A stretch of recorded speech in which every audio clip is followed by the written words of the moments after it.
Right, so just so you know, I'm filming this on OBS. I don't think it makes a difference, but just so you know, I'm using OBS and not QuickTime.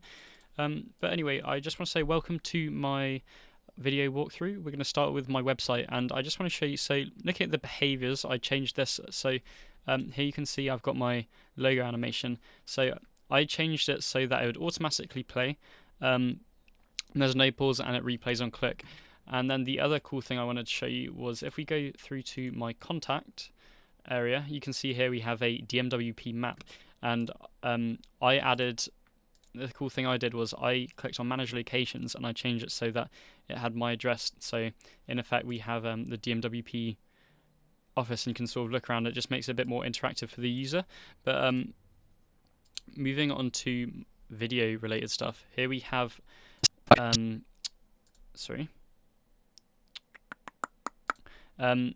we have my golf video that I made.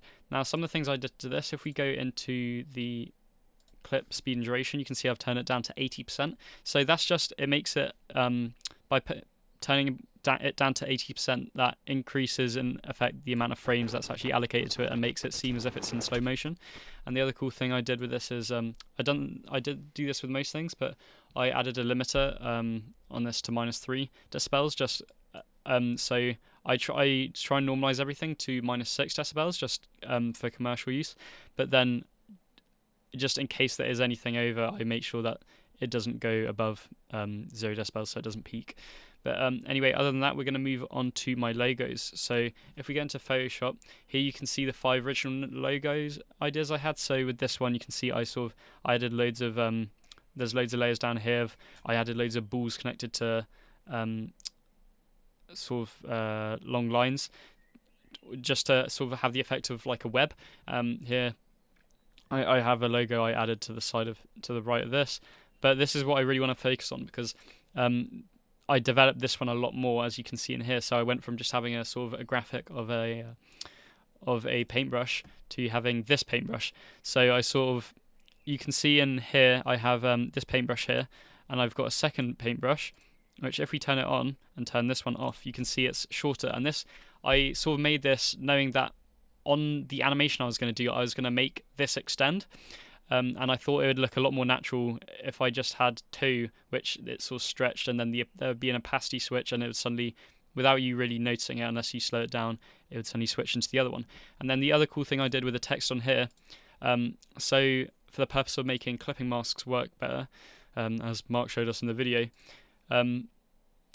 tutorial, I added a black background for every single letter, so I can, as I said, I'll show you in a minute. But I also want to show you, before I move on, we have my Southend on C logo. All of this, you'll see it as well, like it. All these layers have been compiled on Photoshop, and they will go into After Effects.